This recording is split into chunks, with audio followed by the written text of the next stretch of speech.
Hey folks, welcome to the Dark Horse Podcast live stream number 310, if I am not mistaken. You are not mistaken. I am not mistaken for once.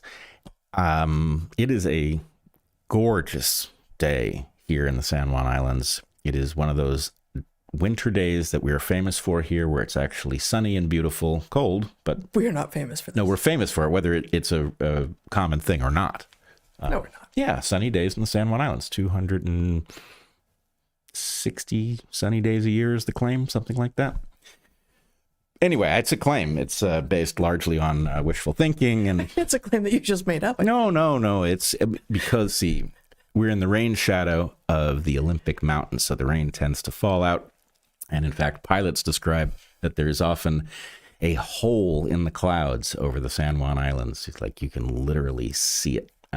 So we are sunnier than the mainland, but not. We are sunnier than the mainland, but that doesn't mean that we're in any way famous for sun in the winter, because we don't tend to get much. But it has been beautiful the last few days, and the rest of the country is about to get walloped, and we are sorry for that. Although we have had so much drenching rain for so many weeks that the ground is still spongy and saturated, even though it's been sunny for days. But that's the weather report. That's the weather report. Yes. So it's a new segment here on Dark Horse. It's also the last of this new segment on the weather. For now, anyway. Yeah. So here we are, Wednesday, January 21st, 1 month into winter. So winter is here, not coming. Third of the way finished. A third of the way finished, that's right. And today we are going to talk about we're a year into the second Trump presidency. And so we're going to talk about what we thought was going to happen and what's happening and what we like and what we don't. And also what the Atlantic predicted would happen if Trump won, and where they got it right and wrong. That used to be one of my favorite oceans, but now I have trouble with them. It seems as an ocean, it seems to have shrunk. I don't know. Yes. Yeah. Yes, its perspective certainly has. Yes. Okay, so we're not going to do a Q&A today, but we got a watch party going on at Locals, and we are going to start, as we always do, by paying the rent with our three awesome sponsors who make products or offer services that are truly excellent. Go for it. You're first. Whoa, did not see that coming. Donning the equipment. Our first sponsor this week is brand new to us. It is Xlear. Xlear is a nasal spray that supports respiratory health, and it's a product that we've been using for quite some time, made by a company with which we are well familiar. It's Xlear. That's Xlear, pronounced clear. Throughout history, improvements in sanitation and hygiene have had huge impacts on human longevity and quality of life, more so than traditional medical advances, for instance, when doctors started to wash their hands between handling cadavers and helping women give birth, the rate of maternal deaths went way down. Go figure. Yeah, go figure. It seems so obvious in retrospect. But yes. And yet, how many things that seem so obvious will seem so obvious 50 years from now we are doing, and I think it's fine. I shudder to think. Yes. Breathing polluted air. Where was I? Sorry. Yes, the deaths went way down after the discovery of hand washing between cadavers and birthing. Breathing polluted air and drinking tainted water have hugely negative effects on human health. Clean up the air and water and people get healthier. Nasal hygiene often gets overlooked, but consider that the majority of bacteria and viruses that make us sick enter through our mouth and nose. It has become a cultural norm to wash our hands in order to help stop the spread of disease from person to person. But it's rare that you get sick through your hands. Rather, we get sick through our mouth and our nose. Thus, it makes sense that we should be using something that we know blocks bacterial and viral adhesion in the nose. Enter Xlear. Xlear is a nasal spray that contains xylitol, a 5-carbon sugar alcohol. Our bodies naturally contain 5 carbon sugars, mostly in the form of ribose and deoxyribose, which are the backbone sugars of RNA and DNA, respectively. While most of our dietary sugars have 6 carbons, sugar like glucose and fructose. 6 carbon sugars like I'm not yeah, you can read in post. We'll put the pauses where they go and the intonation. No, we probably won't. You know what we need? That's need what live stream means. There's no post. That's part of the wonder of live stream. Yes, it really is. Xylitol is known to reduce how sticky bacteria and viruses are to our tissues. In the presence of xylitol, bacteria and viruses, including strep, SARS-CoV-2, RSV, don't adhere to our airways nearly as well, which helps our body's natural defense mechanisms easily flush them away. Xlear is a simple nasal spray that you use morning and evening. It takes just 3 seconds. It's fast and easy and decidedly healthy. If any of this sounds familiar, perhaps you listened to my conversation with Nathan Jones, founder of Xlear, on the Inside Rail in November of 2024, or my conversation with Nate's father, Lon Jones, osteopath and inventor of Xlear, on how xylitol interacts with respiratory viruses. That episode was in May of 2025.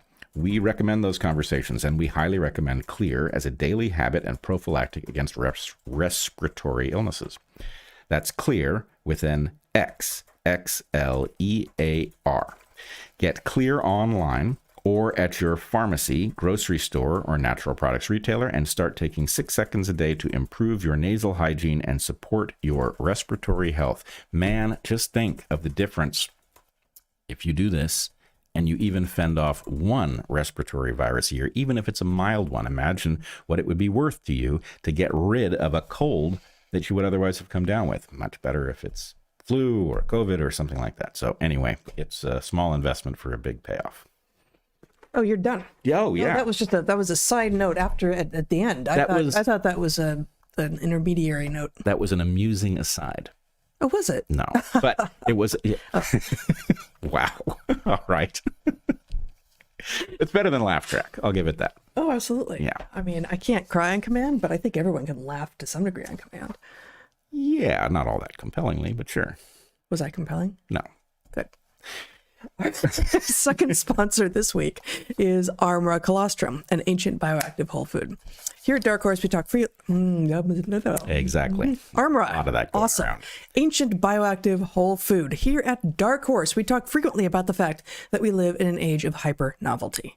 Humans are the most adaptable species on the planet, and even we can't keep up with the rate of change that we are enacting on ourselves. We are bathed in electromagnetic fields, artificial light, seed oils, microplastics, endocrine disruptors in our air, water, food, and textiles. And there are myriad other modern stressors like overcrowding and having too little control over our own choices in life. Here's something you can control. Strengthen your immune health with a bioactive whole food that is ARMRA colostrum. All of this hypernovelty can disrupt the signals that your body relies on, negatively impacting gut, immune, and overall health. ARMRA colostrum works at the cellular level to boost your health from within. Colostrum is nature's first whole food, helping to strengthen gut and immune health and fuel performance. ARMRA colostrum is great to add to smoothies. I love it with banana and mint and cacao and raw milk. Bovine colostrum can support a healthy metabolism and strengthen gut integrity.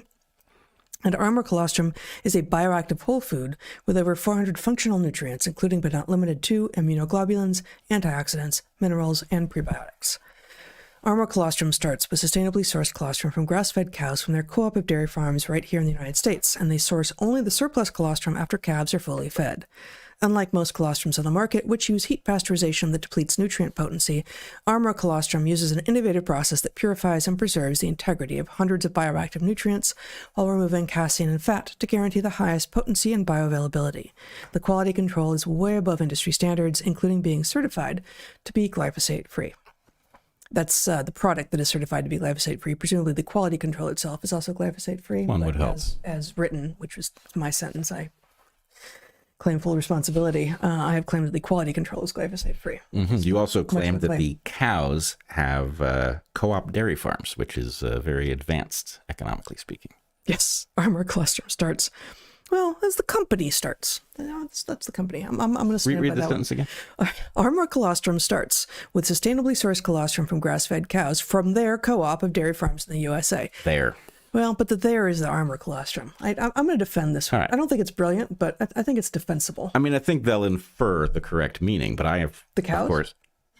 Exactly. Okay, good. I mean, what we definitely do not want is cows wandering around with misinformation in their heads. Wow, that would be frightening. I'm not sure we could tell the difference. But still I frightening. don't think the vacant look in their eyes would change. Yeah. But we'd know. We would know. Actually, we wouldn't. No.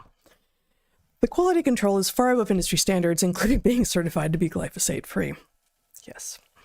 People who have used ARMRA's colostrum have reported clearer skin, faster and thicker hair growth, and better mental concentration. In addition, people using ARMRA's colostrum have noticed a decrease in muscle soreness after exercise, better sleep, and fewer sugar cravings.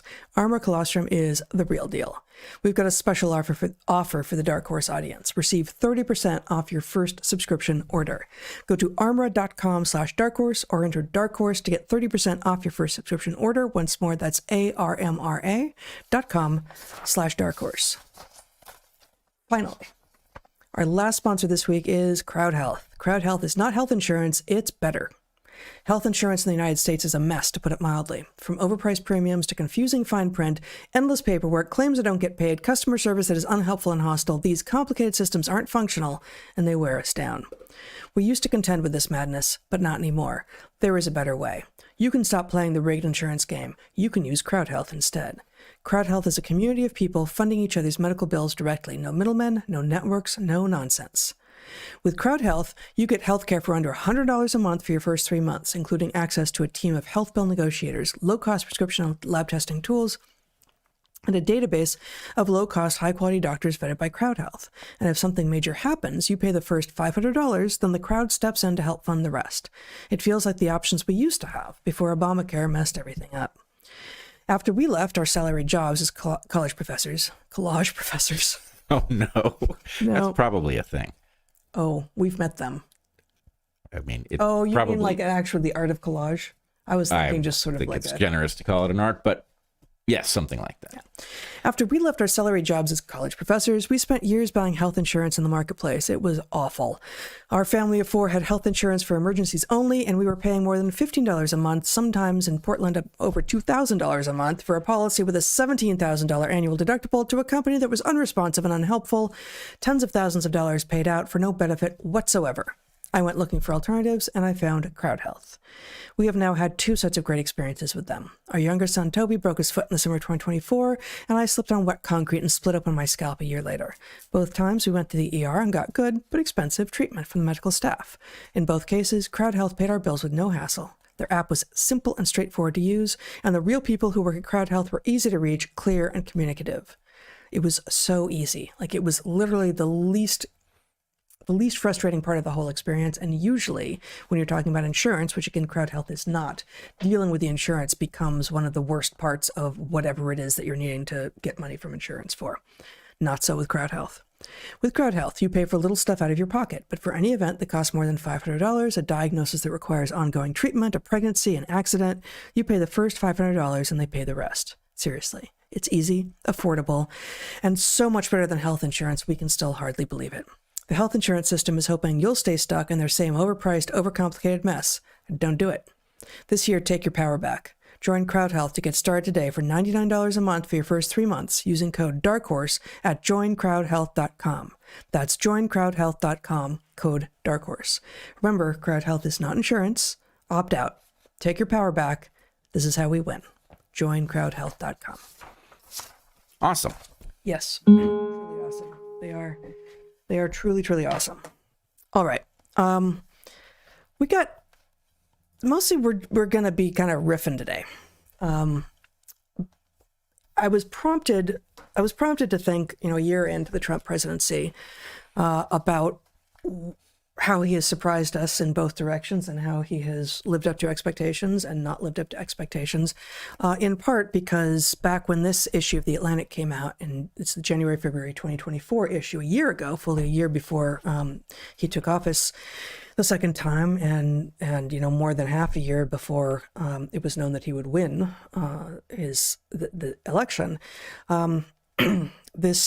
The Atlantic put out an issue called If Trump Wins, and it's got several short essays by people. And I thought I would do a careful analysis of all of it. And I started looking through it, and I just don't really think it's worth it. So I do want to come back to this and, point out a few things in it. But first, I thought maybe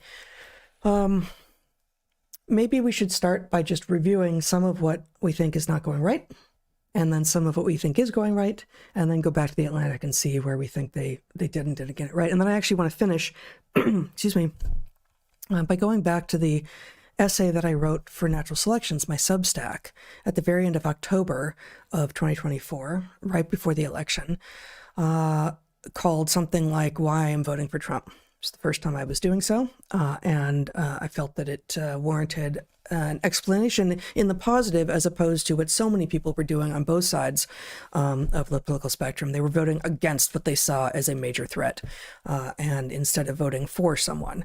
And so I made a number of cases for why I was voting for Trump, and I'd like to also review which of those things I think I got right and I got wrong at the end. Yes, that essay made quite a stir, as I recall it. People having somebody who's obviously known for careful, thoughtful, compassionate responses to things say out loud, "I'm voting for Trump and here's why," making the case for him was, I think, unignorable for people who encountered it in both directions. And those other people who were voting for Trump were super grateful to hear the case made in rigorous terms, and of course other people were dismayed by it. But anyway, quite a good essay. So let's go there. Yeah, let's go there. But we're gonna go there at the end. Okay. So, I mean, there's obvious stuff right now that's going on that's hard to look past, right? Just I'm gonna try to stop doing that. Let me just say it in summary form, and then let you pick up on anything and everything you want to pick up on. The sort of the three big things that I find reason to be concerned about, excuse me, are the aggressive interventionist policy, the foreign wars, sort of the generally bombastic and might makes right attitude. Everything from Greenland to Venezuela to Iran, maybe. What's going on with Israel, all of that. And that includes, right from the beginning, renaming things like the Gulf of Mexico, which was ridiculous, and it's not his right to do so, to the Department of Defense, which I suppose is his right to do so, but come on, man, it's just not a good look, right? The Department of Defense makes sense as something that we should have. The Department of War makes us look like what you appear to be making us be becoming. Second large point, unless you want to interject with each of these. Maybe well, actually, I do. Yeah. As I said at the time, the Gulf of America is an insane thing to have done. It was it's a deliberate finger in the eye. But what I said at the time was, if he had made this obviously symbolic gesture and called it the Gulf of the Americas, I think it would have actually started a proper discussion of something. Now, mind you, I don't need stuff renamed. The symbolic level is not what this is about. Yeah. But Gulf of the Americas actually, I think, would have been a hint towards some of what we are seeing him do in this hemisphere. Now, why he's doing it, we'll get there, I hope. Yeah. But I don't mind the idea that it would be the Gulf of the Americas. In fact, it is the Gulf of the Americas, and the Americas are a real thing. And because the Americas are a real thing, that would have been not excluding anybody. It's not like stealing a Gulf from Mexico, which is obviously not exactly what happened. But the idea that, hey, the Americas are a thing, this giant bay sits inside of the Americas, and we need to go back to thinking about the Americas as a thing, maybe not as we once did, because our history in Latin America is truly brutal and awful. Yep. The United States history. Right. Yep. Nonetheless, there are regional considerations which are important. So anyway, if he had said Gulf of the Americas, I would have thought, I didn't think of that, but I'm okay with it. Yeah. Gulf of America just seemed petty. Yeah, it seems petty, and it also returns us, and I think we have said this, a year ago when he first made this announcement. It's reminiscent of the very small-minded nature of Americans who've never gone anywhere. And obviously, Trump's been all over the place. He's a worldly man. But when the fact that we call ourselves Americans when we are one country in two continents, each of which are Americas, is revealed when, as Americans, and we have no other word for what our national identity is in English. When we travel into Latin America, we are told, no, what do you mean you're calling yourself Americanos? we all are Americanos, be we Ecuadorian or Panamanian or Salvadoran or Chilean, whatever. And interesting that their word for us still doesn't get to perfect specificity, but we are asked to call ourselves Norteamericanos, North Americans, which is at least a bit more precise. Yeah. And so, this conflation of like, we are America, the United States is America, as opposed to, granted, the most powerful country within the Americas, but we are one. Living in a global world, living in the Western Hemisphere. We are in the Northern Hemisphere as well. But I think your point about what sorts of moves he's making with regard to the Americas, the Western Hemisphere, más o menos, is an interesting one, an important one, and it suggests that we should be constantly recognizing that we are not the only ones out here. On the Department of War, I would say I'm actually neutral. Mm-hmm. I don't think renaming is where we need to be focused, and it obviously, drew a lot of fire to do that. On the other hand, I do think one of the subtle messages of the Trump administration is we're going to be more honest about what we are doing. Now, I don't think we're being perfectly honest across the board. Sure. But to the extent, what is the Department of Defense? Is it always defensive? No. Right. A lot of the time it isn't. And so at some level, the idea, what this thing does is war, whether we're defending ourselves or aggressing, maybe sometimes in a justified way, other times not. But I did have a sort of sense of like, that's a weird flex, but I'm okay with that one. I'm not wild about it, but I'm okay with it. I don't like it, I think, for a sort of a more meta reason, which is that it seems to be borrowing directly, and this, maybe it is sort of a James Lindsay style point, but it seems to be borrowing directly from the woke playbook. It's like they got so focused on trying to get us to change what we thought by changing the words that we were allowed to use. Yeah. And by spending time, the most obvious go-to example for us, because it's personal and most people won't know it, is, summer of 2020. Schools have been shut down in March. Schools in the West were going to be cut down. Gosh, I'm really sorry. Schools were going to be shut down for the 2020-2021 school year, although we didn't know that for sure, that it was going to be the entire school year yet.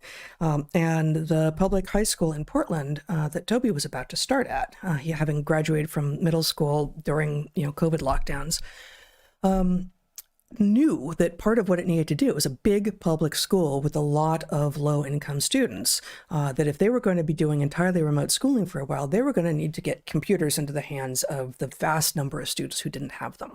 Our son didn't have that problem. He had a laptop of his own.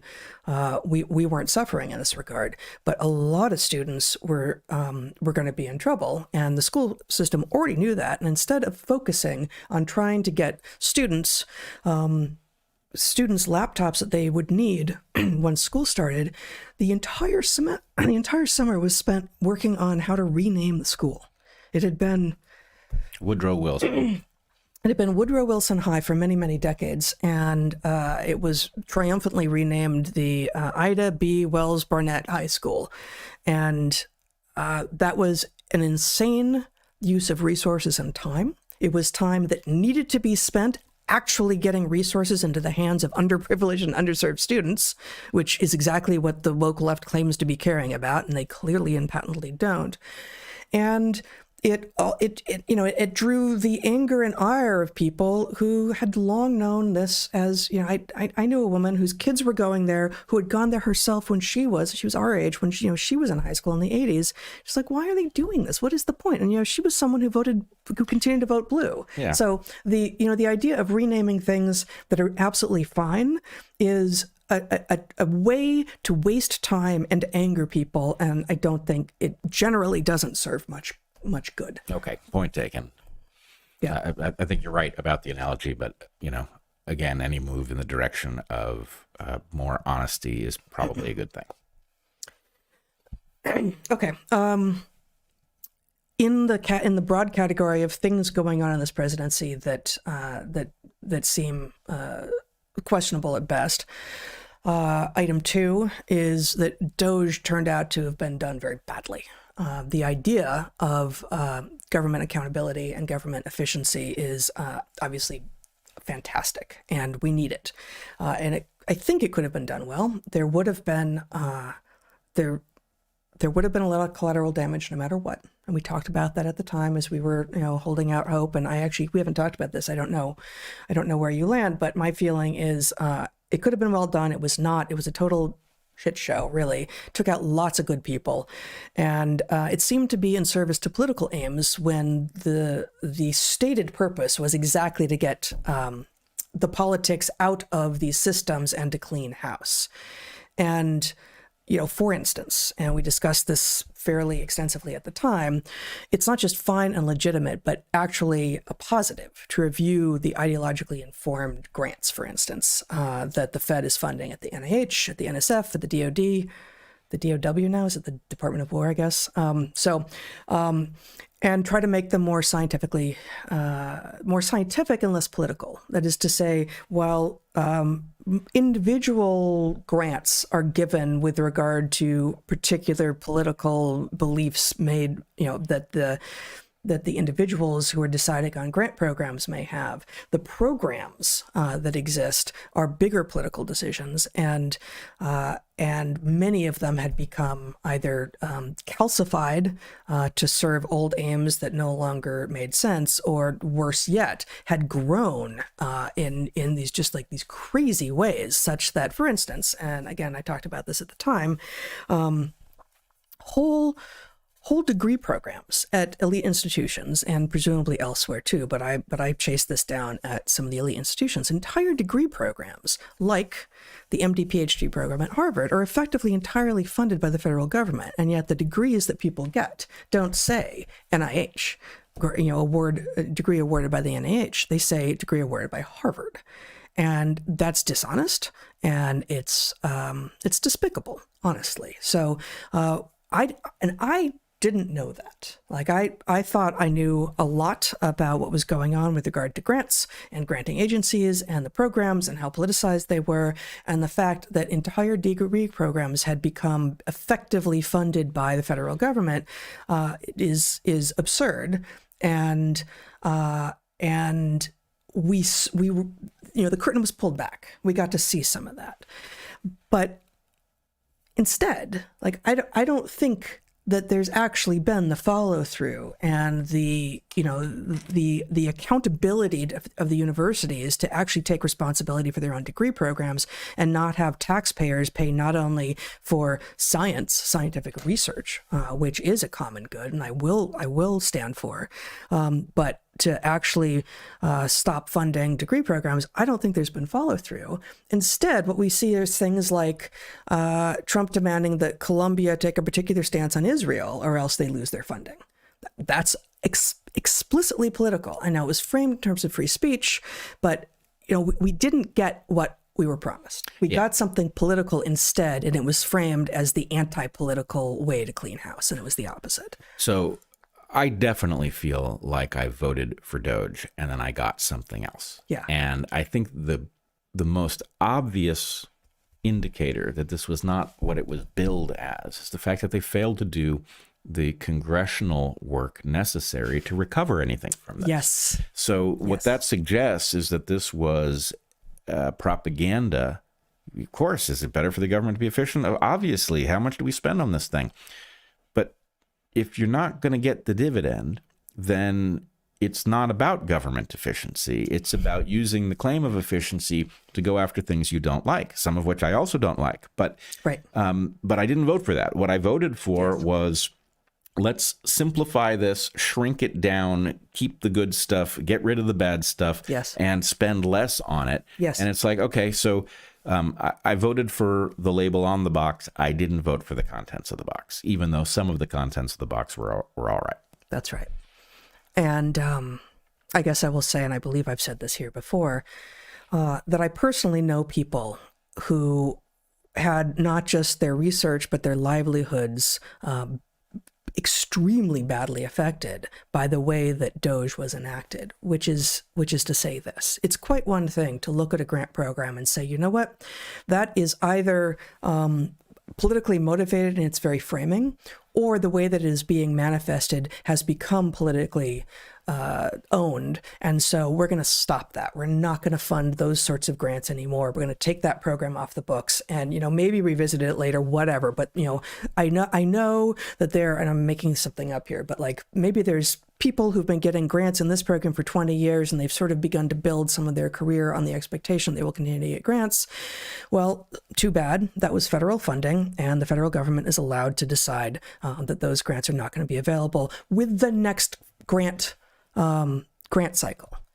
What DOGE did was it actually took money mid-grant from people, money that had already been promised, money that had already been in the pipeline that people were relying on both to do their research and to live, because one of the things about how academia and specifically academic science is funded is that you might imagine that if you're a professor at Harvard or the University of British Columbia or wherever, that Harvard or the University of British Columbia, or UBC is a bad example because it's Canadian, but University of Ohio, are being paid entirely by the university, that they're entirely on salary. Not only is it the rare research professor that is entirely on salary, usually they actually solicit summer salary from their grants, but there are many, many researchers out there who are entirely on what's called soft money, which is to say they're entirely reliant for all of their income on grant money, and they get nothing from the university that they may be affiliated with. And so it can look like they're affiliated with the university, therefore they're getting salary from them, but they may not be.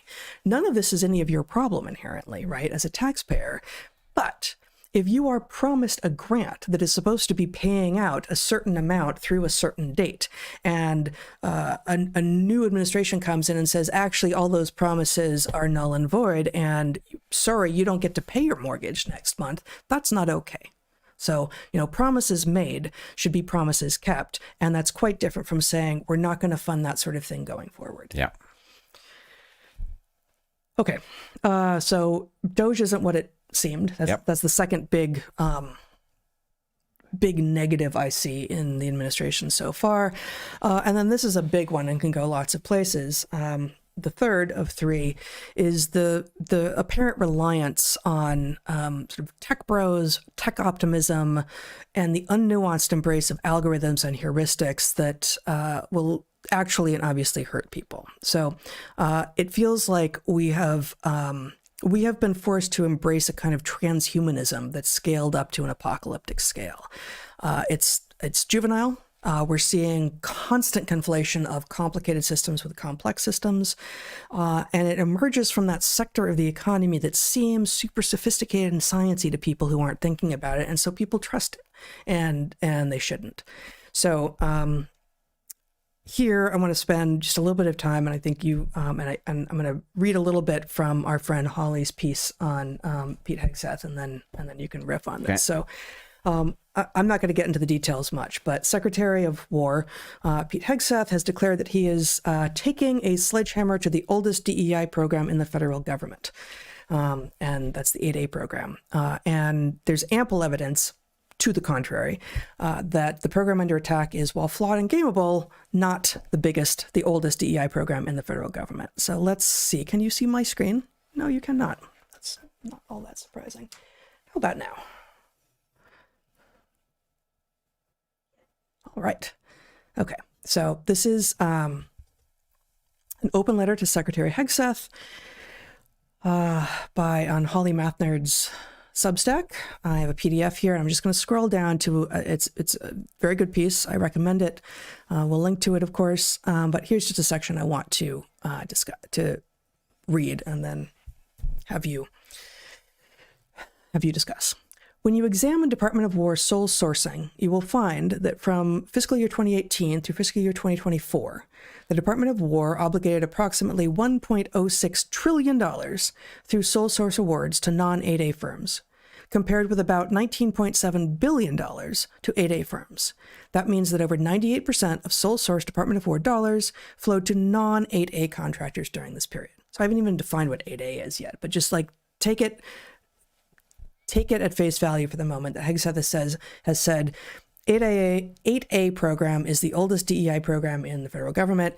Here we have it's less than 2% of Department of War funding. Department of War sole source funding. Sole source funding, yes. Who got that 1.06 trillion in non-8A sole source taxpayer money?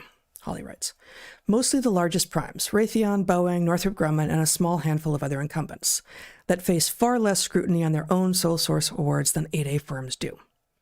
8A sole source contracts require mandatory price negotiation, formal determinations of fair market value, and SBA acceptance of the requirement. By contrast, sole source awards to large primes typically proceed without SBA oversight or the same program-specific line-by-line negotiation regime. Gutting 8A does not discipline the largest contractors. It removes one of the few areas where the department demands exceptional transparency and leverage. 8A sole source awards are tightly constrained and have very real consequences for failure, which is why you will never have to ask President Trump to call an 8A company on the public carpet. Because the 8A program gives the customer the power to choose which contractor they want, instead of being forced to take the contractor that wins the bid. It also makes firing 8A firms exceptionally easy.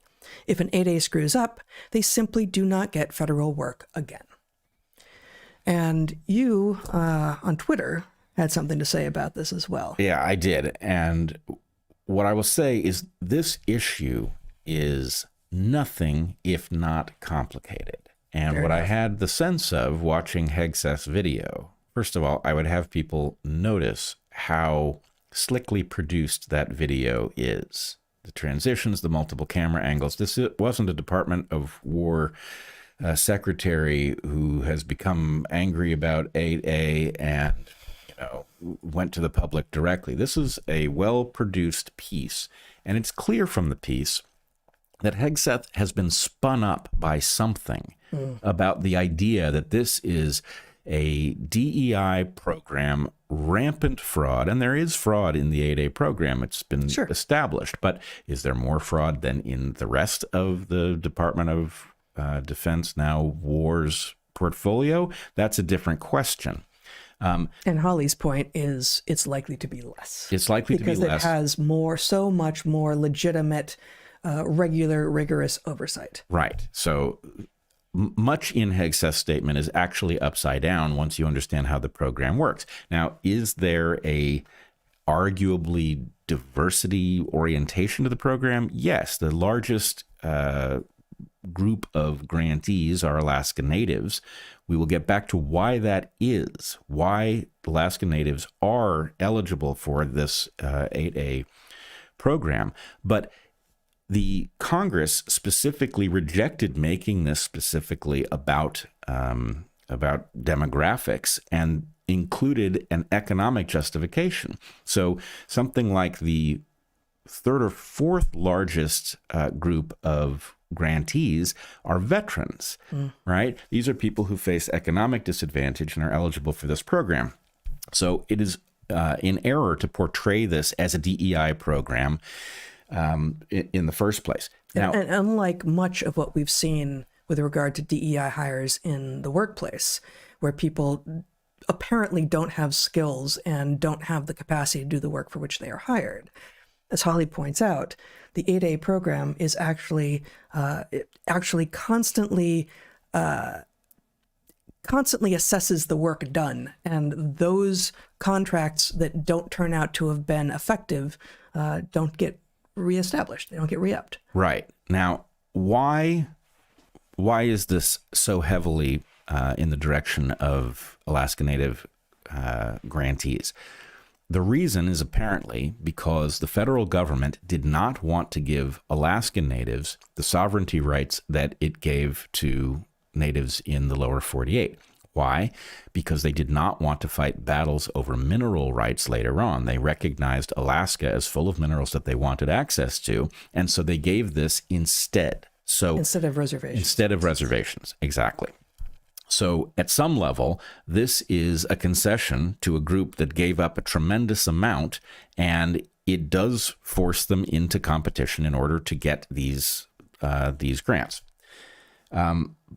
what I suspect is going on here, and I really don't know, but what I suspect is going on is that other players, big players like Raytheon and Lockheed Martin that stand to gain a great deal if 8A vanishes, have portrayed this as a DEI fraudulent, anti-meritocratic program in order to get those contracts, that this is galling to them, that these smaller players, and there aren't very many small defense contractors outside of this program, this program that allows smaller firms to compete with these larger firms, that's galling to the larger firms, and obviously there's profit to be made if they can be done away with. So that's what I suspect is going on.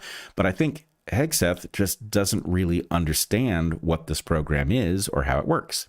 I'm not saying there's no fraud, but I am saying you got to compare what's going on in this program to outside this program. Is it competitive? Yes. Is it more fraudulent? Likely no. So those things belong in the discussion. Instead, people have been ramped up over a headline, and it's a mistake. That's it? That's it. All right. There's been a lot right, too, though, in this administration so far. And I think it's easy to forget that, especially because the right things there are caveats, right? Like it's not far enough. It's not fast enough, all of this. But, the two big things, the two big, absolutely clear positives that yes could go further and should are basically what's going on at HHS, MAHA, and sex and gender. So, with regard to MAHA, installing Kennedy at HHS and Jay Bhattacharya at NIH and several other people in the various relevant agencies are excellent choices and have created. And we've seen positive movement. We've seen the childhood vaccine schedule come closer into line with that of Western Europe. We talked about this last time or the time before at some length, and it's to many of us, it's not far enough. It's not fast enough, but it's huge. And there was no indication of us going anything like that direction before now. We've got the food pyramid. It's been changed from a toxic recipe for ill health to something resembling good advice, at any rate. Interestingly, with regard to the food pyramid, I'm already seeing things change on grocery store shelves. Like I'm actually shocked at the speed with which I am seeing change. So the particular example I'm thinking about is I'm seeing tallow, cooked tallow, beef tallow to cook with, sold in glass jars. Yes, it's on the shelves of our excellent food co-op here on the island. We live on an island with less than 10,000 people, and those numbers swell in the summer because it's a beautiful place to come visit, and a lot of people do so. There's destination weddings, and just people come and they kayak and they hike and they look at orcas and they buy knickknacks, or I don't know what people do. But we have a stable population of less than 10,000 people and a couple of grocery stores and an excellent food co-op. And the fact that you can buy tallow at the food co-op isn't all that surprising, although I don't think I would have seen tallow at a food co-op 20 years ago. But still, I'm not too surprised by that. At the larger market on the island, I was looking, and they've got a natural food section, and it's not the main part of the market, and all of this is true.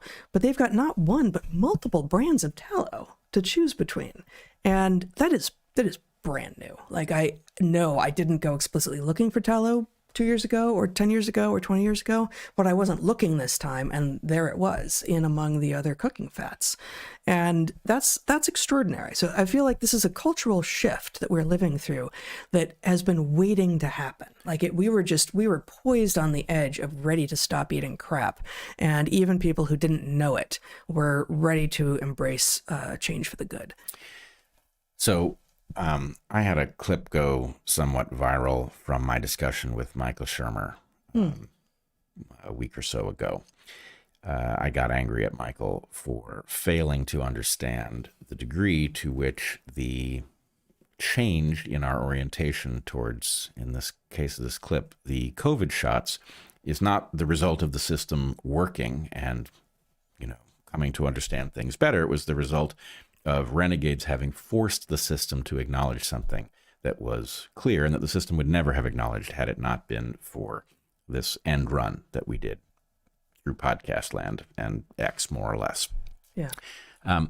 This food pyramid thing is a really interesting test case because many of us were already on board with the new food pyramid before it was announced. We had no idea. Well, we've been mocking the food pyramid as it stood for years here at Dark Horse, and presumably other people had been as well. But I know we explicitly brought it up a couple of times, and like, look at this nonsense. You eat like this, and of course you're going to be unhealthy. Right. But the point is, the federal government is last to the party on this. Lots of people were aware that the food pyramid was a terrible guide to health and had re-engineered their own diets. Many other people were listening because many of us have gone around the system and contradicted their advice and explained why and pointed to the evidence and all of that. So I guess my point would be, one of the things the Trump administration has done is it has unlocked a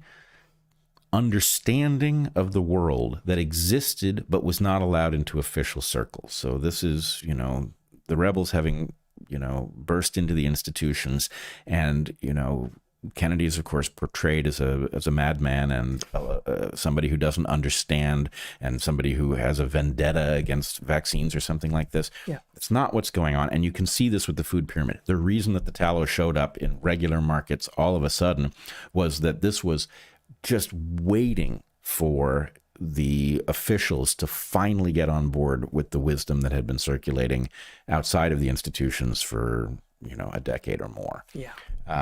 No, I think that's exactly right. And I did vote for that. I absolutely voted for that. I mean, the MAHA part, there are a lot of people within MAHA who are frustrated that things aren't going fast enough. It doesn't go far enough. It's not fast enough. And, I agree. But my goodness, like, we're seeing changes with regard to MAHA that we could not have begun to dream of under standard issue red or any of the current blue team presidential. Yeah, it took a rebel. Yeah. I want to say, though, I voted for this style more than just MAHA.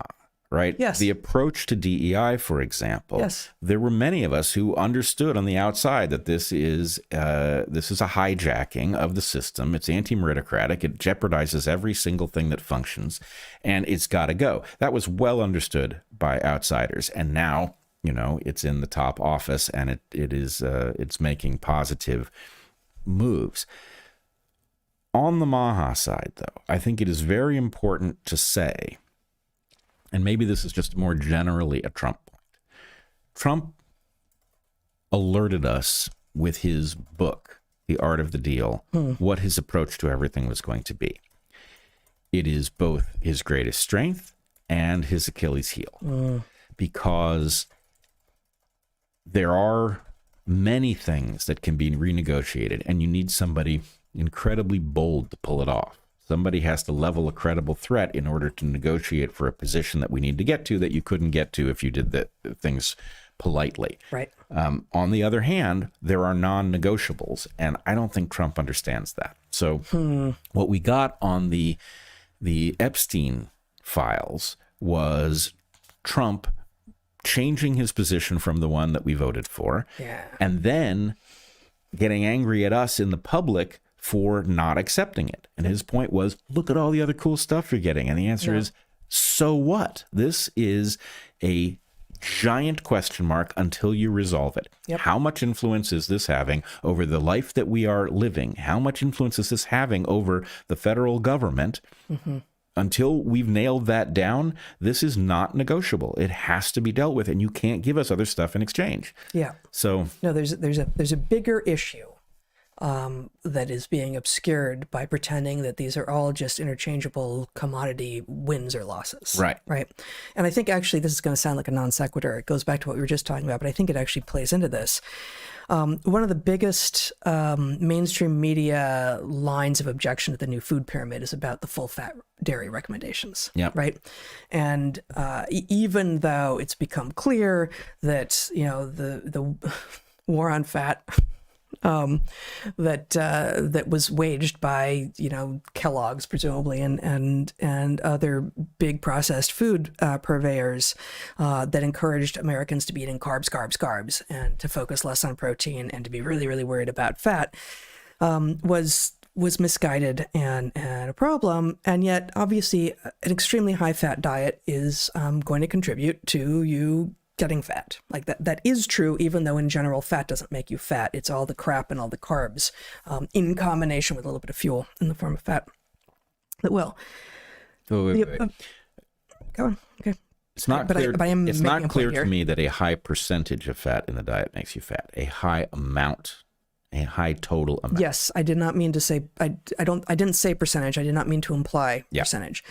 That high protein, moderate fat, low carb diet is your best bet for health. But the fat has to be real fat, and all of the food should be real food that's low processed. And this is not the place for a whole dietary analysis, but with regard to these frankly moronic dietitians who are convinced that what you really need is low fat dairy. One point that I have not seen made in this particular place of the argument is the objection that many of us have to low fat dairy is, yes, in part, you are blaming fat for the problems caused by other foodstuffs, but also the only way to get low fat dairy is to mess with your dairy, is to use modern technical interventions to pull things out of your dairy. And I want my food as whole and as close to source as possible.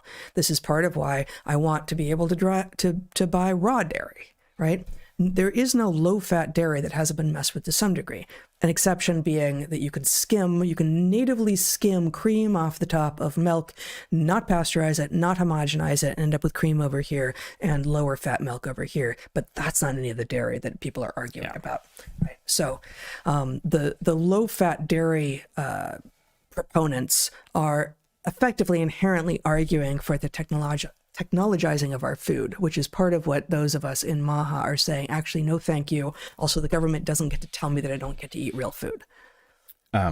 Before we leave MAHA land, I just wanted to say that I am stunned by how much progress has been made, and I am dismayed that negotiation seems to be required of MAHA also.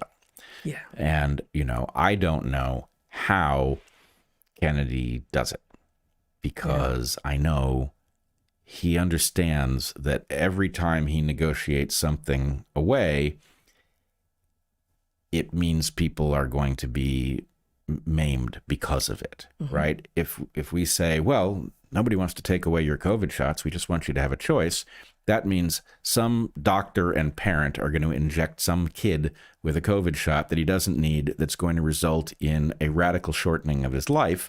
So every one of those is not only a tragedy, but it's a crime. And so to have to negotiate in this milieu where everything that you have to give up in order to get these obvious gains is costly in terms of human life and well-being, that's a tragic position to have to be in. Many of us wouldn't be able to stomach it. And I know it must be very painful to Kennedy to have to do it. But thank goodness he's doing it because of the massive savings in life and, reduced maiming of innocent people that will happen as a result of the radical shifts we have seen. Yes. I think it's not even a Faustian bargain. This is some extreme case that one struggles to find examples that are, not part of the major tragedies of history where, I don't know that the representation at the end of the movie Schindler is accurate, but where he's lamenting the fact that every item, every, fancy cufflink he had could have been liquidated and used to rescue a few more people.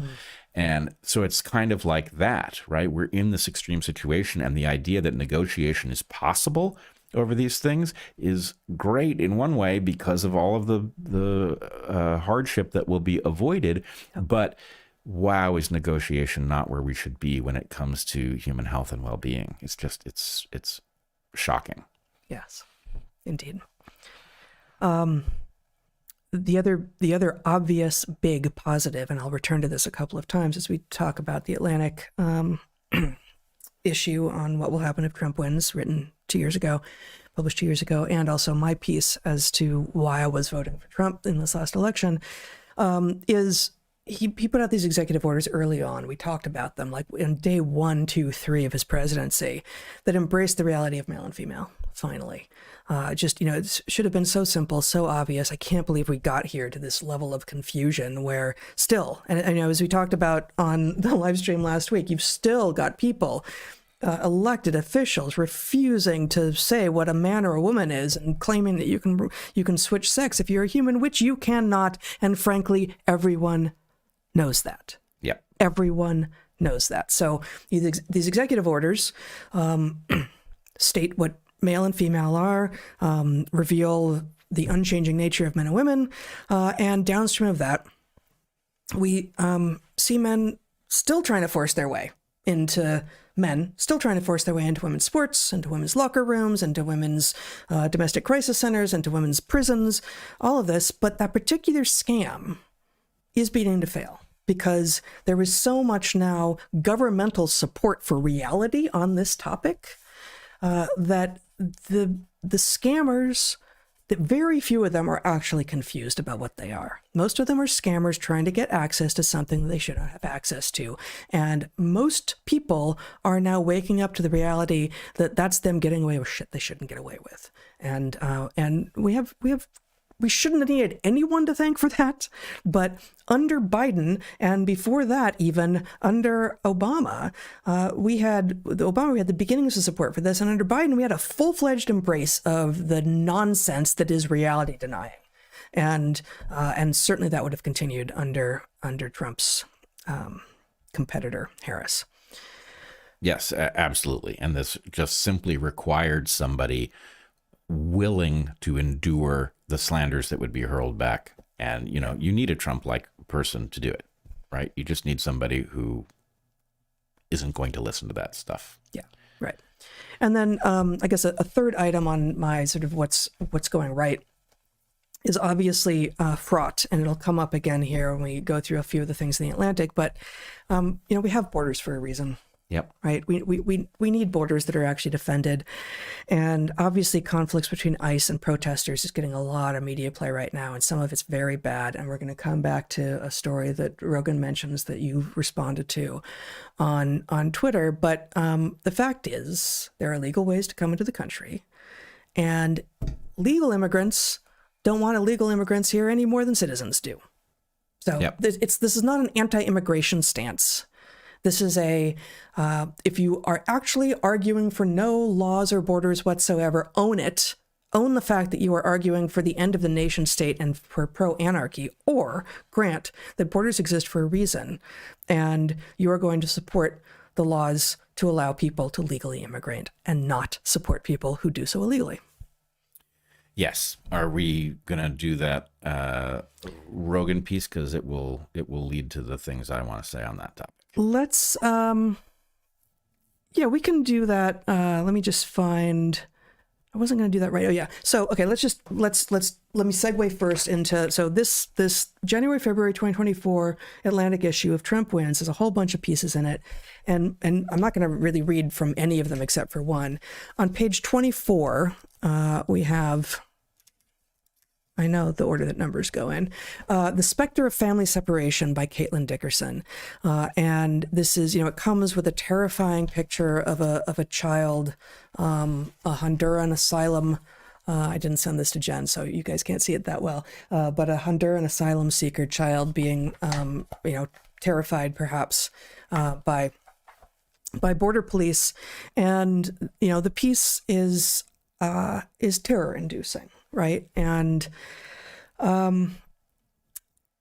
that is a real risk. Before we show the Rogan video and your response to it, though, I will say that the left seems to frankly enjoy the left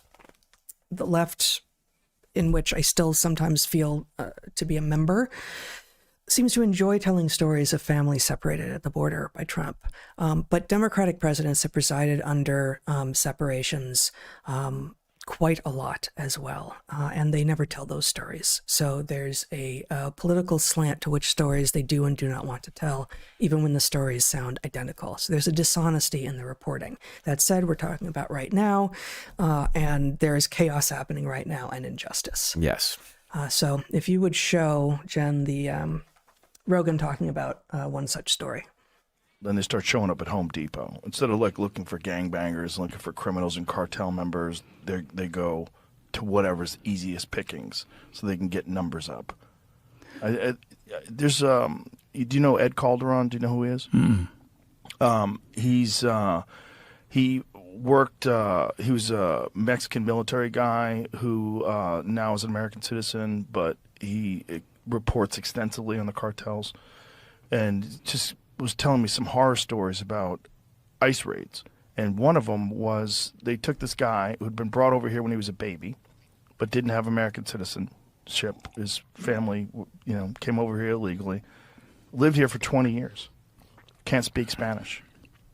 They deport him, send him to Tijuana. Can't speak Spanish. Can't speak Spanish. Does not speak Spanish. He is essentially an American citizen. He just never lived anywhere else. He just doesn't have the paperwork. He's not a criminal. They sent him over to Tijuana, and now he has to live in Mexico. He doesn't know what the fuck to do. He's on the streets. Has no idea. He doesn't have any money. So I responded to this because Actually, Jen you has want that to show too. my tweet? I said, I have been vocal about my concerns with respect to illegal immigration, and my sympathy has, rightly or wrongly, been limited for people who broke the law to enter. We can't give illegal immigrants an advantage over those who chose to abide by the law. Needless to say, I have zero tolerance for any illegal alien who has broken important laws within the country.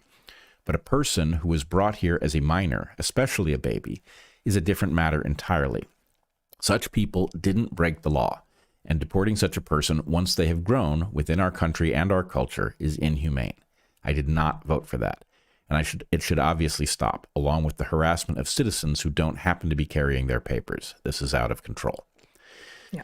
So the straw man response, I don't know if it's a straw man, the response from the other side will be, but birthright citizenship creates a gameable set of conditions wherein, rich Russian women come over here just to give birth and their kids get citizenship. Right. I am aware of that. And in fact, the response to my tweet shocked me because basically people who voted for Trump, as I did, are largely of a mindset that this has gone too far and we have to have no compassion whatsoever. And my point is, look, I'm actually with you farther than you think. Yeah.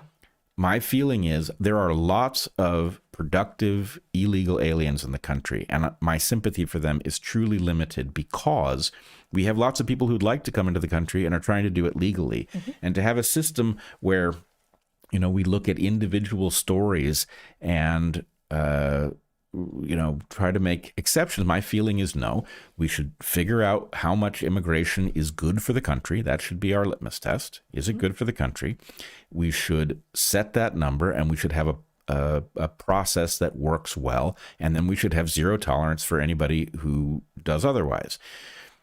Do I think children who are born here ought to stay if their parents are being deported? No, I actually think, irrespective of what the law currently says and the difficulty of getting the law to be what it is, the parents should be deported if they broke the law, and the family should be kept together, and they should be deported in a humane way, but they should go. This is a different case. Yeah. This is a special case in which somebody did not break the law. Somebody brought over as a baby did not have a choice in this. Their parents broke the law. They apparently are not law-breaking and are therefore presumably productive in the country. And there can't be that many cases of this. So my point is, if you don't see that this is a different situation, then you're not thinking very hard. This is a person that is inhumane to send somebody to a country where they don't speak the language and have them fend for themselves. That's not a rational policy, and we're better than that. So anyway, my feeling is, in the truly rare exceptions where somebody didn't break the law but is here illegally, that does not fall within the policy. Further, So I agree with that, but isn't that going to be the case for all children who were brought over, who didn't become criminals?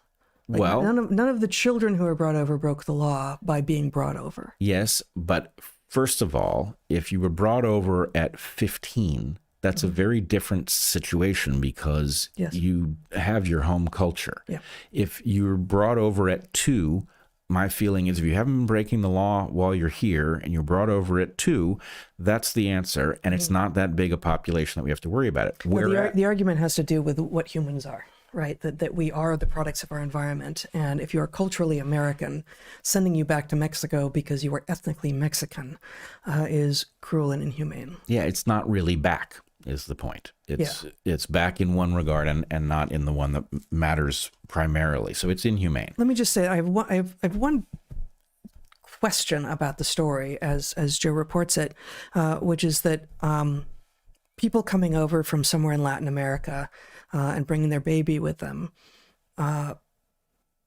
were already English speakers, because how else does this young man not speak any Spanish? Well, I wondered about that too. I don't know. We don't know if the story is right, Yeah. but given the facts of the story, I mean, it doesn't really even matter from the point of view of my interaction with the people who disagreed with me. Because it all proceeds from the assumption that the story is basically right. And there are people who say it doesn't matter. Yep. And then there's me saying, yeah, it does matter. And we're better than that. So anyway, I would ask everybody, first of all, if you're yelling at me about immigration, like, really? Didn't I invest a bunch to make it clear that there was a huge frickin' immigration problem coming up through Central America, and not entirely Latin Americans either? Yeah. We had people from the Middle East. We had a huge number of people from China. And I do wonder, Where did that story go? I mean, Where did that story you and go? Zach went down there along with several other people and did amazing reporting on the Chinese camps. All these people coming into the U.S. illegally from China, and I haven't ever seen that in the mainstream media. Yeah, I don't see it in this wave of deportations, and I just have to wonder. It seems to me that would, I'm very much of a mindset that we have to prioritize people who are rampantly breaking our laws after illegally immigrating. But in light of where China sits with respect to us, and the apparent bias in the direction of military-aged males, I think we have to be very concerned about what it was that Zach and I witnessed, and it has to be dealt with. And the idea that Trump is not dealing with it doesn't make any sense to me. No. It would be a political win. Yeah. It would be the obviously right thing from the point of view of the security of the country. It would be symbolic. Yeah. No, and And- one of the things that you guys reported at the time was that in the Latin American camps, you were seeing families. Yep. And not that, the faces of deportation of criminal people here illegally are dudes from Latin American gangs all tatted up and looking Yep. like badasses. But families are families. And in the camp that was filled with Chinese people, you weren't seeing families. You were seeing young men of military age. And, young men of military age don't come in en masse and create honest lives for themselves, typically, whereas families do. And, this is not an argument for illegal immigration. It is an observation about the distinct behavioral futures of the demographics of families versus a bunch of single men of military age. Yeah, I mean, there just obviously ought to be priorities. And yes, we should deport people who came illegally across the border, even if their families and the adults are working productively. However, we ought to be prioritizing people who are a military threat to the country. And I'm not saying every Chinese person who came across the border is, but that certainly was a potential element. Yeah. And, we left the border open. Do we really think our enemies abroad didn't exploit that? We should be looking for the people who are most likely to be in that hostile group. And I anecdotally will just say we experienced nothing but hostility in the Chinese camp in Darien. Yeah. It was decidedly hostile, which I can't say. China is a different culture. But if I were picking up my life and I were moving from China to the US, I would be very curious about Americans. I wouldn't be hostile to them. So And that was exactly 2 years ago. That was, I believe that was January of 2024. That's not that long ago. yeah. So anyway, there's something off about the fact that that does not show up prominently. And I can't figure out why Trump wouldn't do it, because even if it were purely symbolic, it would be a win for him. Mm-hmm. Absolutely. Okay, so the Atlantic sort of nominally got that one right. The concern about the specter of family separation, maybe not framed that way, but, is there chaos and brutality happening? There is. On page 20, we have America will abandon NATO, a prediction. No, that hasn't happened, but to be fair, the National Defense Authorization Act for fiscal year 2024, which was enacted at the very end of 2023, presumably after this issue of The Atlantic went to press, makes it very, very difficult to do so. So it's not that Trump didn't necessarily want to and hasn't spoken about separating us from NATO a lot, but it became very, very difficult. So wrong, but with a big caveat. On page 29, we have of this 2-year-old if Trump wins issue of The Atlantic, women will be targets. And it's the same stuff, right? Like he's gross and he says gross things about women and he encourages grossness in influencers and gives credence to the manosphere and helps create a culture of grossness in young men. All of which is kind of true. But as I said in that Why I'm Voting for Trump piece, which we'll come back to shortly, he is absolutely net positive for women. 100%, because saying mean things and gross things about women is bad. Okay, cool. But if you think that's more bad than protecting the safety and dignity of women and girls across the board is good, then I don't even know what universe you're living in. Like, you have just completely failed to understand the risks that women and girls actually face. And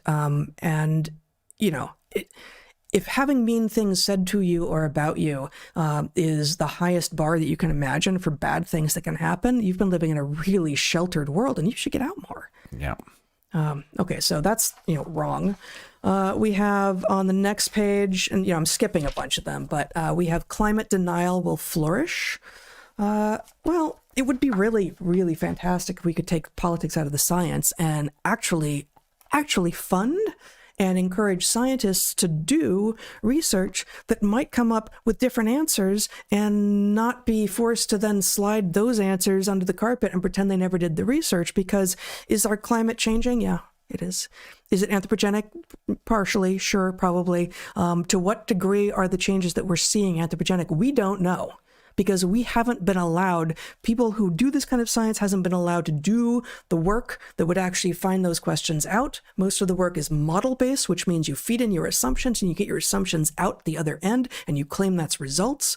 And what we do know for sure is that there's a lot going on our planet that is changing our climate that has nothing to do with us. And we're not allowed to talk about that either. So climate denial will flourish. How about you people on the left start actually thinking scientifically and learn what it might mean to assess what the climate changing means and how it is changing and why.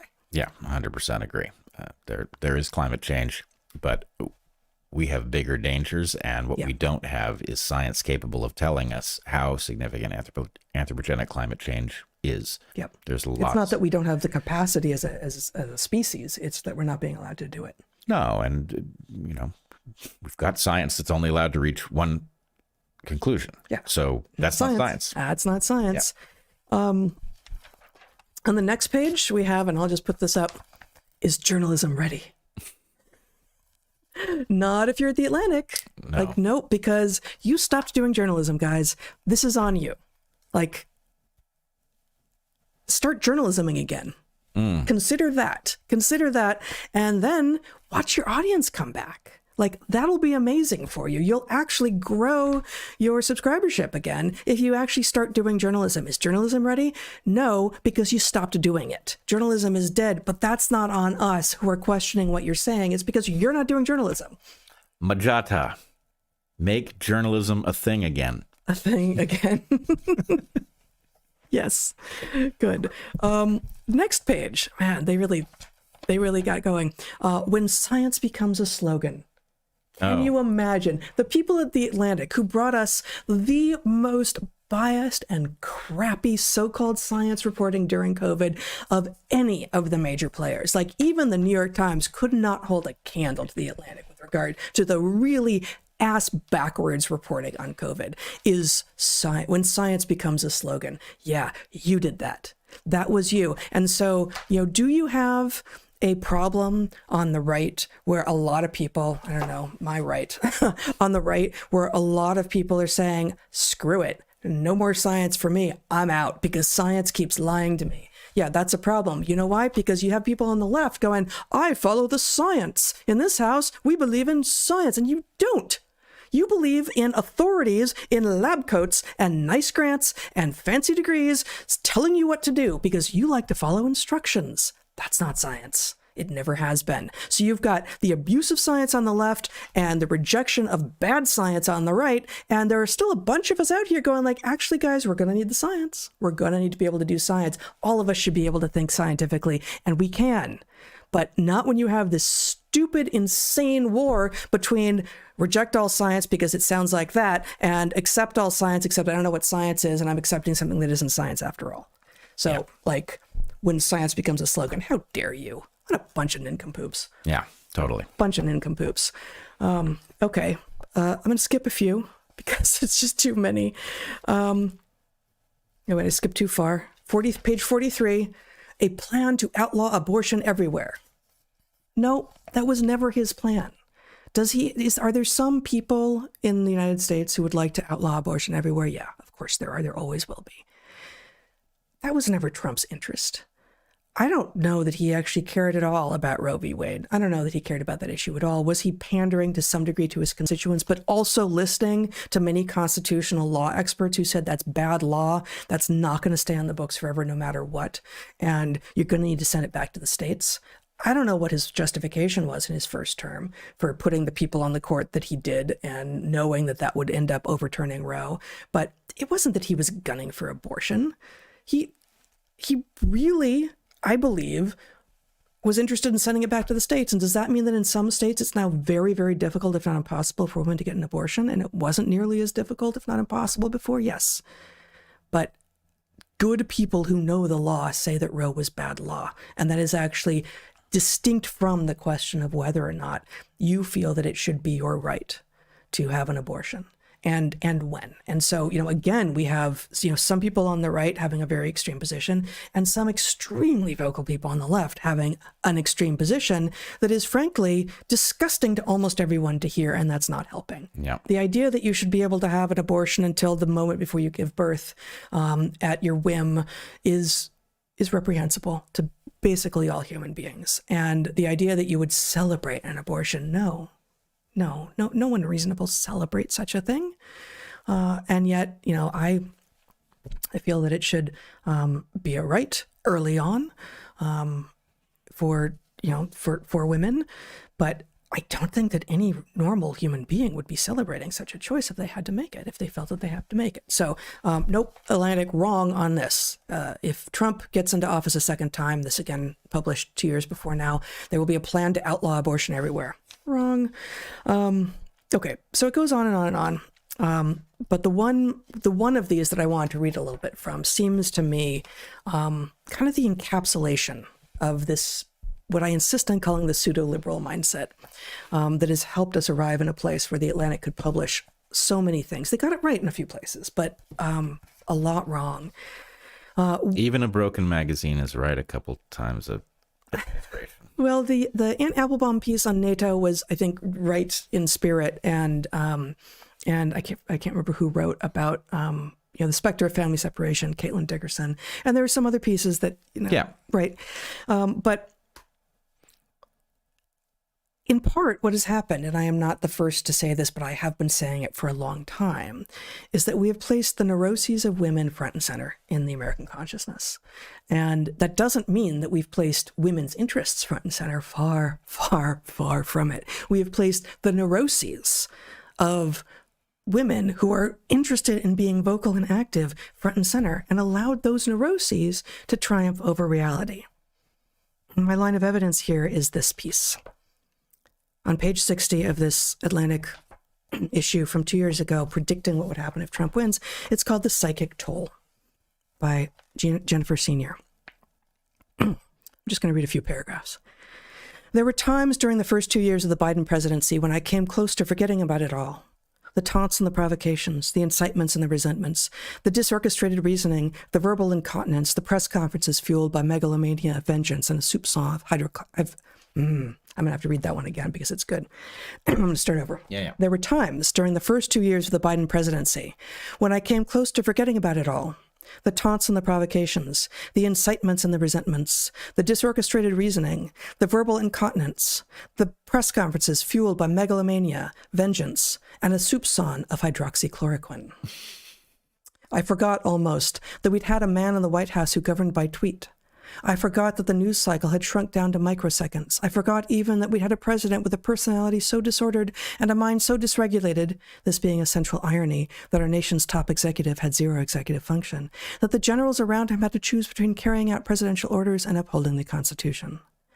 I forgot, in short, that I'd spent nearly 5 years scanning the Veld for threats, indulging in the most neurotic form of magical thinking, convinced that my monitoring of Twitter alone was what stood between Trump and national ruin, just as Erica Jong believed that her concentration and vigilance were what kept her flight from plunging into the sea. Say what you want about Joe Biden. He's allowed us to go days at a time without remembering he's there. But now here we are, faced with the prospect of a Trump restoration. We've already seen the cruelty and chaos that having a malignant narcissist in the Oval Office entails. What will happen to the American psyche if he wins again? What will happen if we have to live in fight or flight mode for 4 more years and possibly far beyond? This is on you, okay? Your neurosis is your problem. Neuroticism is more common in women than in men. It's one of the big 5 personality traits, and it's one of the things that is highly sexed, okay? Full disclosure, this is one of many places that I myself am gender nonconforming. I both have extremely low neuroticism and have very little patience for it in other people. So my reaction to this is kind of extreme. I simply have no patience for your bullshit. Your anxiety, your neuroticism is a you problem, not a rest of us problem. And our entire culture has been turned into the neuroses of some women have become the problem of the rest of us. And it's insane.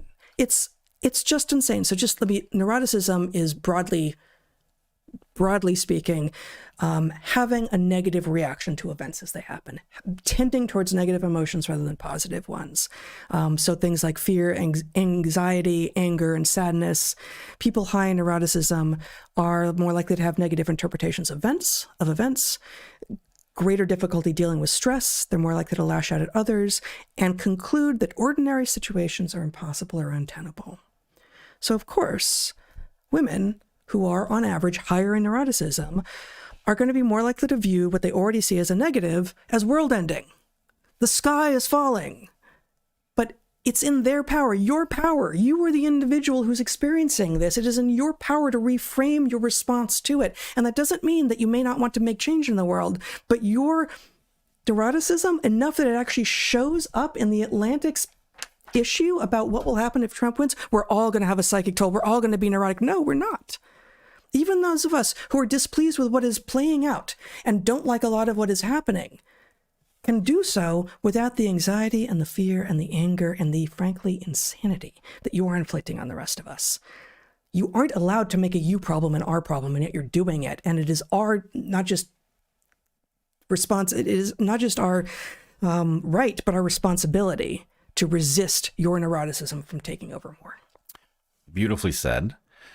I would also just point out that little bit at the end where she points out that under Biden it was possible to just relax and not think about these things. Yeah.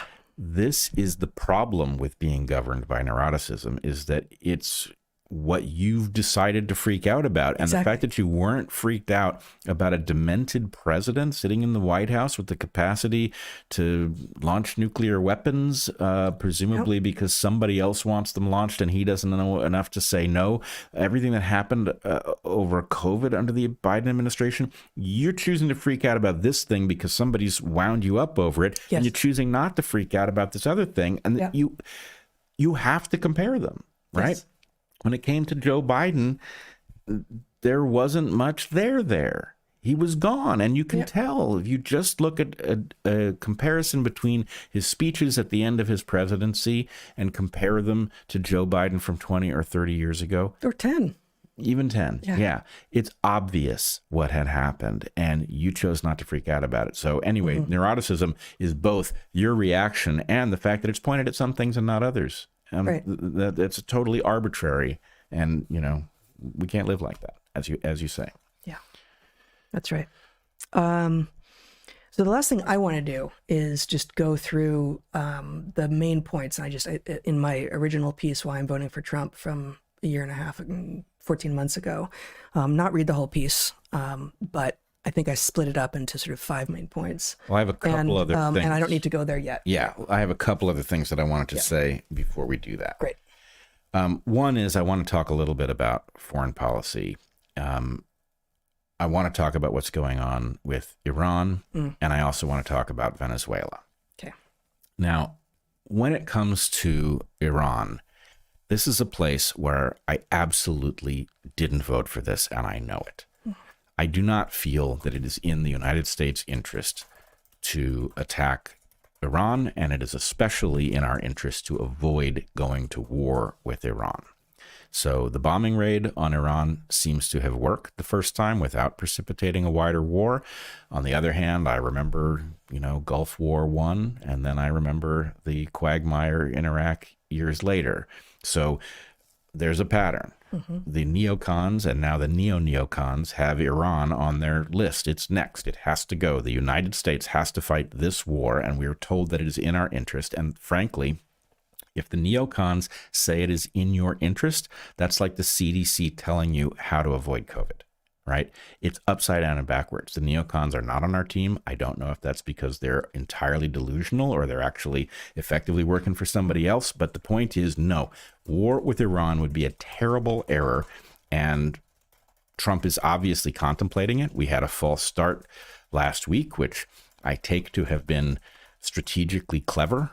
Lead the Iranians to think that we're about to attack them so that you can see what their countermeasures look like. Yes, I'm sure that's a wise way to go about conducting a war, but the war itself is misguided and we shouldn't go there. And I have the feeling this time we're not going to be allowed to say no, that the powers that be are going to force this to happen, and we, the American public, don't get a say, and that ought to make you think. Not even Trump. I don't know that Trump wants to go to war in Iran, but I don't think he has a choice somehow. Yes. Now, Venezuela, I want to say this very carefully. What happened in Venezuela, I don't know whether I voted for it. Yeah. Right? Because I don't know what it is. Yep. I know that there was a pretext that I really don't like, that this was about interdiction of drugs flowing into the U.S. Fentanyl doesn't come from Venezuela. No, I don't think those speedboats were, what did Toby call them? Ultra rapid fishermen? I don't know. I'm willing to believe that there's likely something off about those boats, but I don't know. And we don't kill people based on, the executive telling us that they're guilty of stuff. That's not how we behave. So there's definitely some uncool stuff that we've done in Venezuela. As for, and I don't love the idea that we're going to go and kidnap leaders of foreign countries, because once you open that particular version of Pandora's box, who knows where it stops and what we feel entitled to do. But that said, yes, Venezuela was a total disaster. Maduro needed to go. Yep. The Venezuelan people are caught in the middle of something that is clearly much bigger. Now, the question is, why did we go after Venezuela? Did we do it because of oil? Well, I'm persuaded that we probably did, but that the picture is likely a global geopolitical question in which Venezuela and our ability to hopefully purchase its oil rather than having that oil flow to China changes the picture of the world radically in the direction of our being safer in the Western Hemisphere and possibly Taiwan being safer without as big a threat from China. The idea is that without access to Venezuelan oil, the Chinese can't afford to attack Taiwan. We were in danger of being dragged into a conflict that was going to be potentially ruinous in Taiwan. And so what I'm saying is, I don't know how clear-headed this attack was or what it's about. It's very undemocratic. Yep. But there is a question that I can't answer, but I think it belongs on the table. Can we be a functioning democratic republic at home and function more in an imperial framework abroad? And could we do it humanely? Mm-hmm. In other words, you and I have spent, I don't know how many years in Latin America. We have not only fascination with the place, but a great love of numerous cultures there. And I find it tragic, actually, that our relationship, that the American relationship to Latin America has been exploitative and authoritarian. Just over and over and over again. Nicaragua, Panama, Chile, Venezuela. And I'm missing many. Those are the obvious ones. Right. Yeah. So what I'm hoping is that, yes, we're going to make some moves that are going to make people thoroughly uncomfortable, that they will be made in a way that the populations who have no choice about this, that's very anti-democratic, but that those populations end up feeling that it was in their interest and positive. And to the extent that we have a global realpolitik situation, how do you deal with the threat of China invading Taiwan? I don't know that Venezuela has the effect that people have suggested it does, where our control over Venezuela prevents China from attacking Taiwan.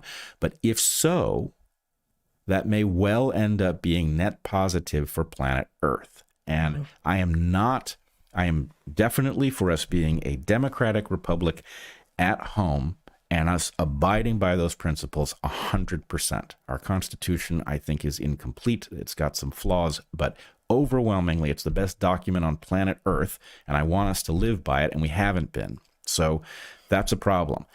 But am I willing to understand that the world is a more complex place and that the rule set is different abroad and that even our values at home cannot be mapped onto the entire world and that it may end up causing a net decrease in those values being realized across the globe? Yes, I am. So yep.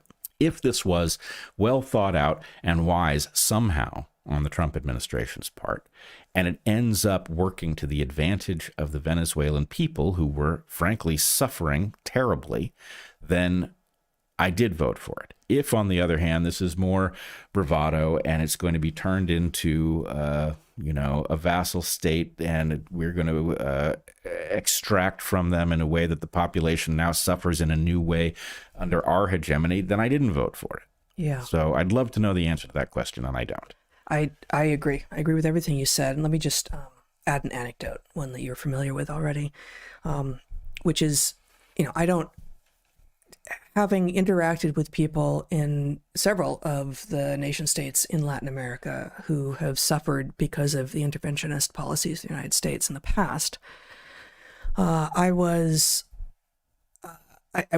this with, some horror, but also with a recognition that at least many, I won't claim to know what percentage, but at least many Venezuelans had fled Venezuela in recent years because it had become an untenable place to live. That first under Hugo Chavez and then under Maduro since 2013, what had once been a country that was coming up to standards of quality of life that were quite high,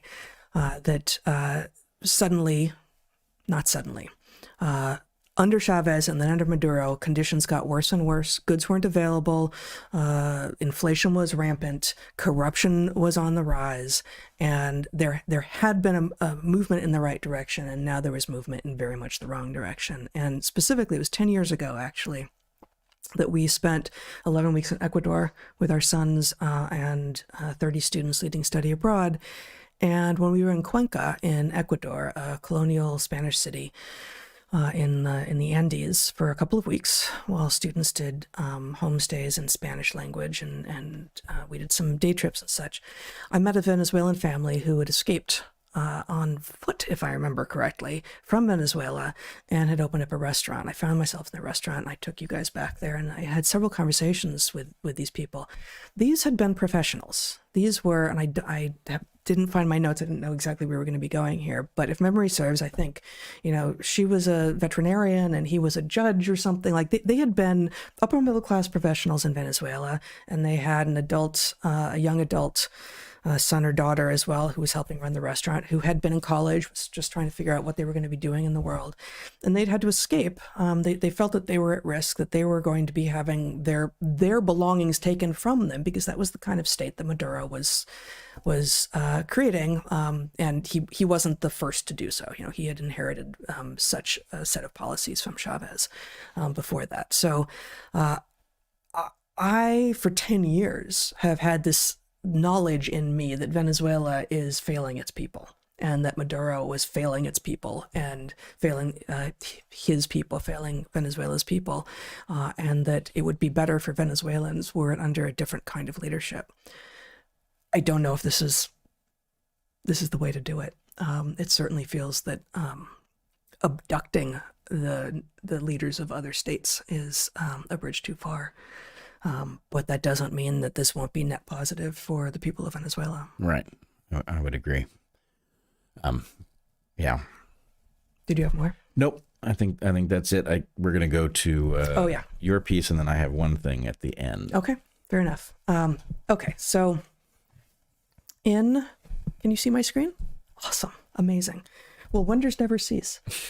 On October 29th of 2024, about a week before the election, I posted why I am voting for Trump, and I'm proud to do so. It is by far my most engaged with and appreciated piece on my Substack, which is maybe should have been obvious that was coming, but I didn't see it coming. I rather like my piece on starfish, but somehow it didn't attract as much engagement.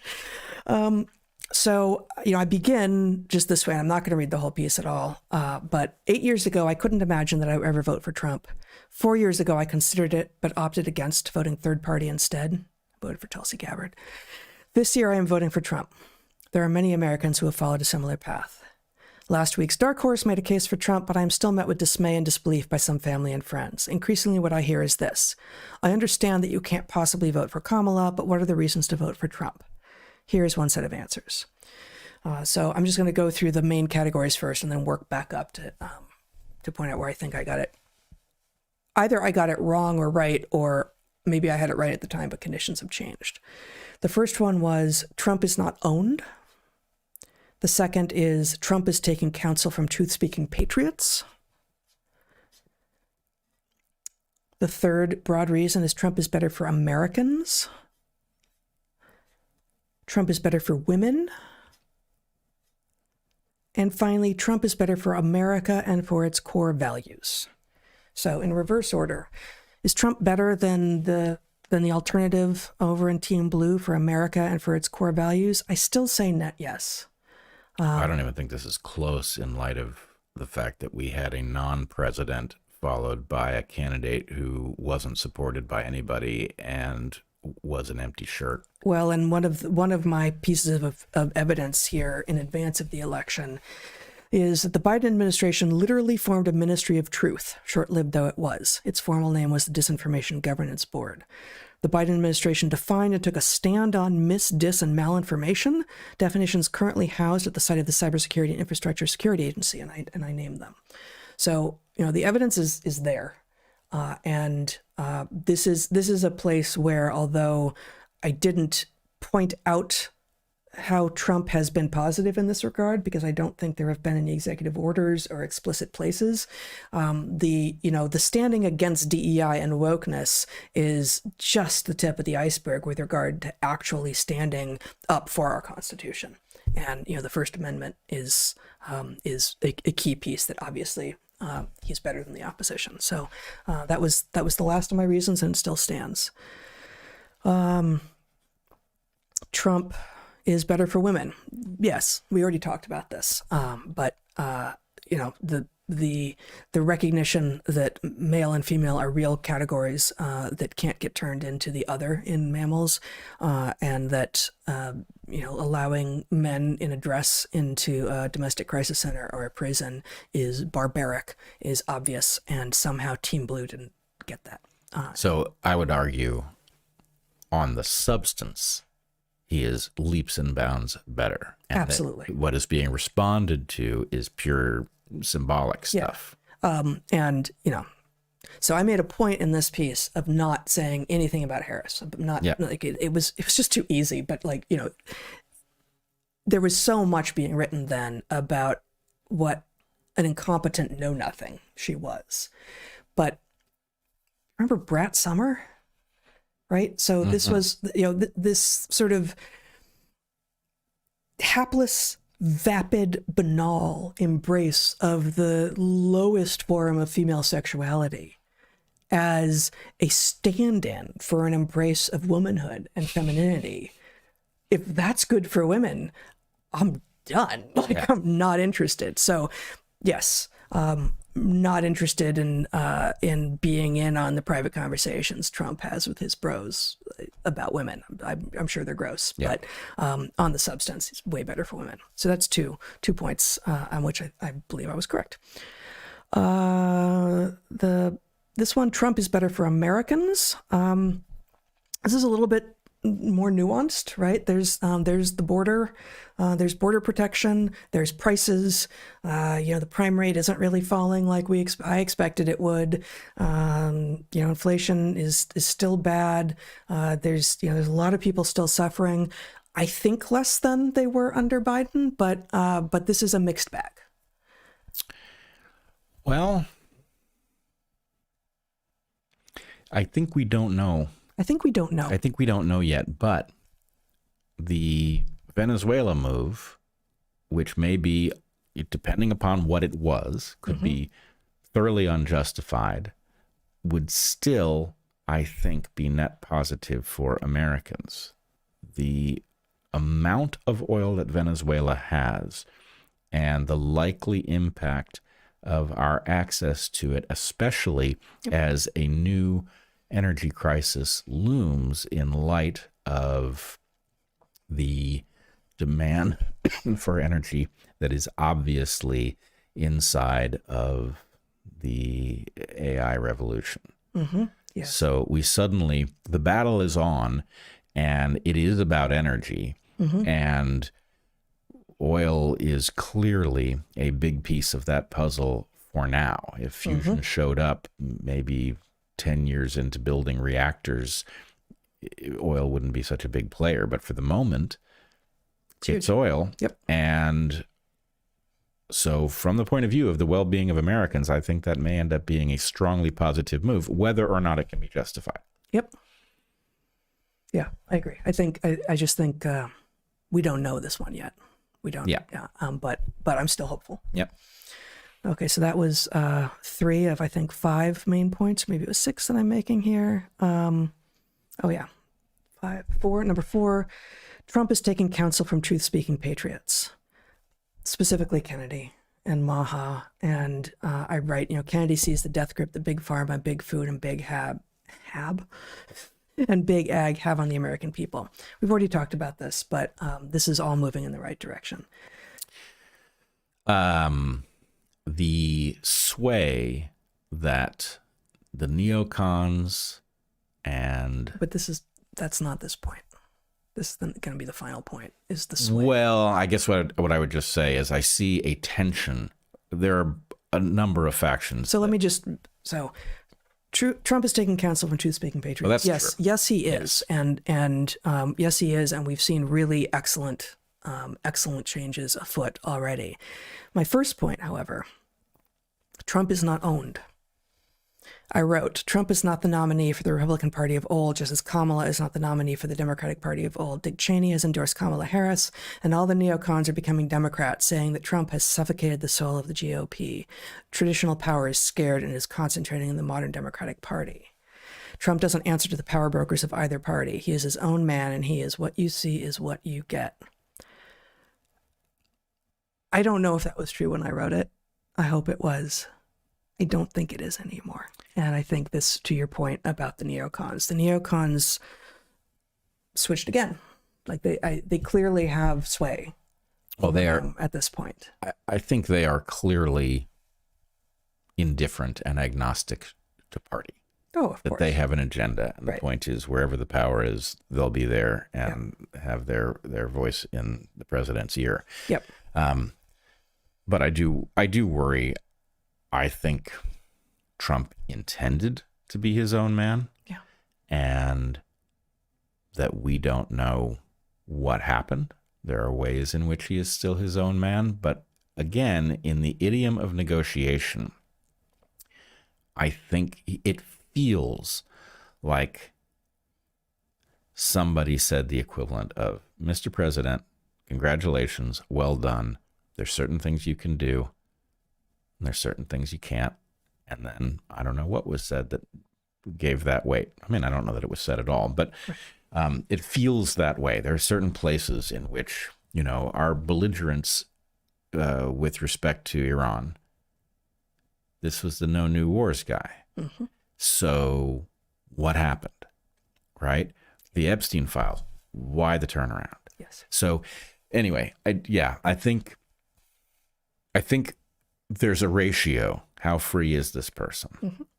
And we don't know. There are some places where he appears to be quite free, and it's good. And there are some places in which he appears not to be free, and it's frightening.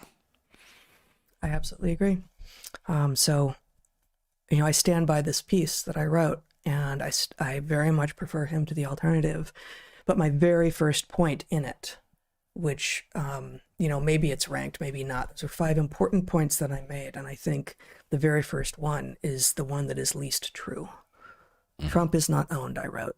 And again, I don't know if what is true now and what was true then are different things, but there are clear indications that he is not entirely his own man now. Yeah, I would say,